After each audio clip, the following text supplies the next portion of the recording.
சில பேர் அவசியத்தை தப்புன்றாங்க, தப்ப சில பேர் நாகரிகம்னு சொல்றாங்க. எப்படி அவசியமானது ஒரு மனிதனுக்கான உணர்வு வடிகாலுக்குள்ள அவசியமான விஷயங்களை தப்புன்னு சொல்லிடுறான். இன்னொருத்தவங்க தப்பு பண்ணிட்டு என்ன சொல்றாங்க, அதான் நாகரிகம்னு சொல்றாங்க. ஆக தப்பு எது, நாகரிகம் எது, அவசியம் எதுங்கிறது ஒரு மனுஷனுக்கு தெரியல. யாருக்கு தெரியல?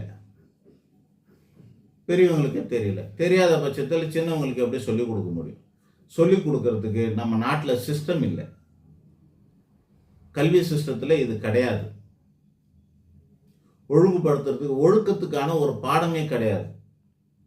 நம்ம பாடத்திட்டத்தில் ஒழுக்கத்துக்கான பாடமுறைகளே கிடையாது. யாரு சொல்லிக் கொடுப்பாங்க ஒழுக்கத்துக்கு? எனக்கு அதிகாரம் கொடுத்துருக்காங்களா? ஒழுக்கத்தை சொல்லிக் கொடுக்குற வாங்கன்னு சொன்னாக்கா யாரோ வரப்போறாங்களா? எனக்கு சர்டிஃபிகேட் தராங்களா? யாரும் சொல்லிக் கொடுக்கறதுக்கு ஆள் இல்லை. வாழ்க்கை முறையை ஒழுக்கத்தை சொல்லித்தர ஆள் இல்லை. கண்டிச்சா அவனோட உறவு முறை கட்டாயம். உங்களுக்கு தெரியும், இங்க நம்ம கிட்ட வரவங்கள கல்யாணம் ஆகாம சேர்ந்து வாழற மாதிரியான பேர் இந்த வாரத்தில் மட்டும் 10 பேர் வந்திருக்கிறாங்க.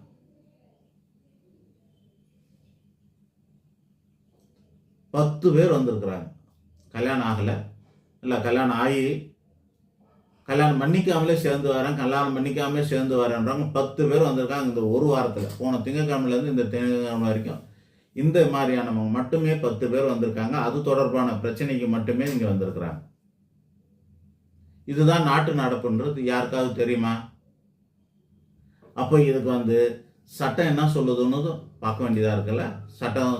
சட்டப்படி தானே எல்லாமே நடக்க வேண்டியது. சட்டம் முழுக்க சுதந்திரம் கொடுக்குது. 18 வயசு மேலே நீ எக்கேடு கெட்டு போனாலும் சட்டத்துக்கு கவலை கிடையாது. நீயா கெட்டு போனா சட்டத்துக்கு கவலையே கிடையாது. எவனா உன்னை கெடுத்தானா அதுக்கு மட்டும்தான் சட்டம் வரும். தானா கெட்டு போறவன், தானா தண்ணி அடிக்கிறவனுக்கு, தானா ஊர் சுற்றுறவனுக்கு, தானா டேட்டிங் போறவங்களுக்கு, தானா நாசமா போறவங்களுக்கு எதுவுமே இந்த சட்டம் ஒன்றும் பண்ணாது. அவங்களோட சுதந்திரம்னு சொல்லும். அடுத்தவன் அவனை ஏமாத்திட்டான், அடுத்தவன் உன்னை கட்டாயப்படுத்திட்டான் அப்படின்னா மட்டும்தான் சட்டம் வேலை செய்யும். சட்டம் அவனுக்கு பார்க்கும். தானா போனியா, விருப்பப்பட்டு போனியா, விருப்பப்பட்டு கேட்டியா, இல்லை எப்படின்றத பார்த்து அப்புறம் தான் தண்டனை கொடுக்கறத பற்றி சட்டம் யோசிக்கும்.